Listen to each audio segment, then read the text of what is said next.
പശ്ചിമേഷ്യൻ സംഘർഷങ്ങളുടെ കേന്ദ്രബിന്ദുവായ ഹോർമുസ് കടലിടുക്കിലെ തർക്കങ്ങൾക്ക് ശാശ്വത പരിഹാരം കാണാൻ പുതിയ തന്ത്രപരമായ നീക്കവുമായി രംഗത്തെത്തിയിരിക്കുകയാണ് ഒമാൻ.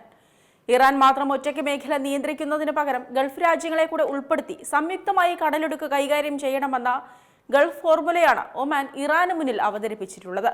കപ്പൽപാത വിവിധ രാജ്യങ്ങൾ ചേർന്ന് നിയന്ത്രിക്കുകയും ആവശ്യമുള്ളവർക്ക് ഫീസ് ഈടാക്കി കടന്നുപോകാൻ അനുമതി നൽകുകയും ചെയ്യുന്ന മലാക്ക കടലിടുക്കിന്റെ മാതൃകയിലാണ് ഒമാൻ ഈ പുതിയ പദ്ധതി മുന്നോട്ട് വെച്ചിരിക്കുന്നത്. എന്നാൽ ഒമാൻ തീരത്തോട് ചേർന്ന കപ്പലുകൾക്ക് കടന്നുപോകാൻ താൽക്കാലികമായി സമാന്തര പാത തുറന്നു നൽകാമെന്ന നിർദ്ദേശം ഇറാൻ തള്ളിക്കളഞ്ഞു. ഒമാനും ഇറാനും ചേർന്ന് ഹോർമുസ് കടലിടുക്ക് നിയന്ത്രിക്കുന്ന സംവിധാനത്തിന് സൗദി അറേബ്യ അടക്കമുള്ള ഗൾഫ് രാജ്യങ്ങളുടെ പിന്തുണ ലഭിക്കുന്നുണ്ട്. ഇതുമായി ബന്ധപ്പെട്ട് സംയുക്ത നടത്തിപ്പിനുള്ള ഒമാന്റെ പദ്ധതി ഇറാനും കൈമാറിയിട്ടുണ്ട്. കടലിടുക്കിൽ സ്വമേധയാ ഫീസ് നൽകുന്ന സംവിധാനമാണ് ഒമാൻ മുന്നോട്ട് വെച്ചിട്ടുള്ളത്. ഇക്കാര്യം ചർച്ച ചെയ്യാൻ ഗൾഫ് രാജ്യങ്ങളിലെ വിദേശകാര്യമന്ത്രിമാർ വീഡിയോ കോൾ വഴി യോഗം ചേർന്നിരുന്നു. ഇന്തോനേഷ്യ, മലേഷ്യ, സിംഗപ്പൂർ എന്നീ രാജ്യങ്ങൾ ചേർന്ന് നിയന്ത്രിക്കുന്ന മലാക്കയിൽ കപ്പലുകൾ സ്വമേധയാ നൽകുന്ന സംഭാവനയാണ് ഫീസ്.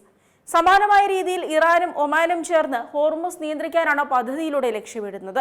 ഇറാൻ വിദേശകാര്യമന്ത്രി അബ്ബാസ് അരാഗ്ചി സൗദി വിദേശകാര്യമന്ത്രിയുമായി വിഷയത്തിൽ ചർച്ച നടത്തിയിരുന്നു. വിവിധ ആക്രമണ സംഭവങ്ങളെ ചൊല്ലി ഇറാൻ കൂടുതൽ അയൽ രാജ്യങ്ങളുമായി തർക്കത്തിലാകുന്നത് മേഖലയിലെ പ്രതിസന്ധി കൂടുതൽ രൂക്ഷമാക്കുന്നുണ്ട്.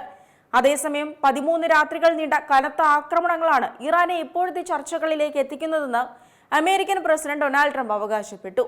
അമേരിക്കയുമായി നേരിട്ടുള്ള ചർച്ചകൾക്കില്ലെന്നും നിലവിൽ നടക്കുന്ന നയതന്ത്ര നീക്കങ്ങളിൽ പുരോഗതിയുണ്ടെന്നുമാണ് ഇറാന്റെ നിലപാടെങ്കിലും യുദ്ധം അവസാനിപ്പിക്കാനുള്ള ആദ്യ ഉപാധി ലബനനിൽ നിന്നുള്ള ഇസ്രയേലിന്റെ പിന്മാറ്റമാണെന്ന് ഇറാൻ പരമോന്നത നേതാവ് മുജ്തബ ഖമനേയി വ്യക്തമാക്കിയിട്ടുണ്ട്.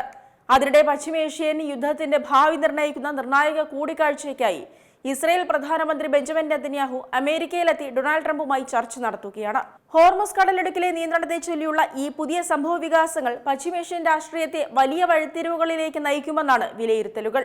ഏറ്റവും പുതിയ വാർത്തകളും വിശേഷങ്ങളും വിരൽത്തുമ്പിലറിയാൻ സീ മലയാളം ന്യൂസ് എല്ലാ ഡിജിറ്റൽ പ്ലാറ്റ്ഫോമുകളിലും ലഭ്യം.